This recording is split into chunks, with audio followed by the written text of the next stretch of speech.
We've seen that touch is a necessity. We use it to communicate messages to the outside world and to get information back from there.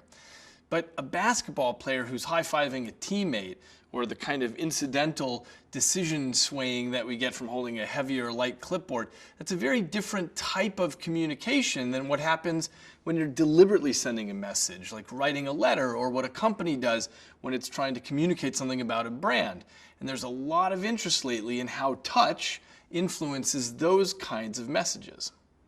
Since the early 90s, there have been more than 100 published studies on people reading on paper versus on a screen. And it turns out that overall what they show is that people prefer reading on paper, and that's because things are more intuitively navigable and you can make a better mental map of where things are. And it's just cognitively easier on you than reading on a screen. And so people tend to enjoy the experience better and they remember more. A recent study in Norway had high schoolers read texts either on paper or online, and they measured comprehension, and comprehension was much better when you were reading on paper. And similarly, in Sweden, they had a bunch of students read things online. What they found is that their levels of stress were higher, and they were also more tired afterward as compared with when they read on paper. When you consider memory, paper looks even better, and that's because when we read online, we tend to go about it a different way where we're hunting and browsing and scanning for things. But on paper, your attention is directed in a different way, and so we have a longer-term memory for what we've read. So while digital devices are great for certain kinds of communication, like sending tweets or getting directions, it turns out that even digital natives have a better experience on paper in terms of comprehending what they're reading and remembering it better. My lab wanted to investigate this a little bit further and ask, does the quality of the paper have anything to do with people's responses? Would a high quality paper lead to more comprehension and better memory? Would people have a different emotional response?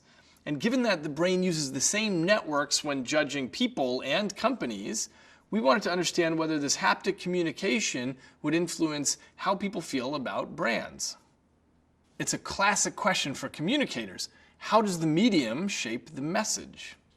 So we brought people in one at a time and we showed them brochures for 3 fictitious companies, a jump rope company, a tea company, and a tech company. The key is that any given participant read about each company either on heavy, high-quality coded paper or lighter, lower-quality uncoded paper or on a website. Which company you see on which medium is totally randomized. So for any given company, the content is the same, including the design and the photography and the typography. The only variable being tested was the medium. So each participant spends about 5 minutes reviewing the material for each company, and then they answer questions about their comprehension and their understanding of what the company is offering. And they also answer questions about their feelings, trustworthiness of the company, the integrity, their likelihood to recommend. We found that when people viewed a company on the high-quality coded paper, they were more likely to have a positive first impression than when they viewed it on the low-quality uncoded paper or on the website. And they were more likely to recommend the company to a friend or a colleague. So it was a first impression, a lasting impression. A week later, we got everyone back. And what we found is that those companies that had been presented on the high-quality coded paper had a higher favorability rating. And people were better able to recall the names of those companies 3-to-1 compared to the low-quality paper or the websites.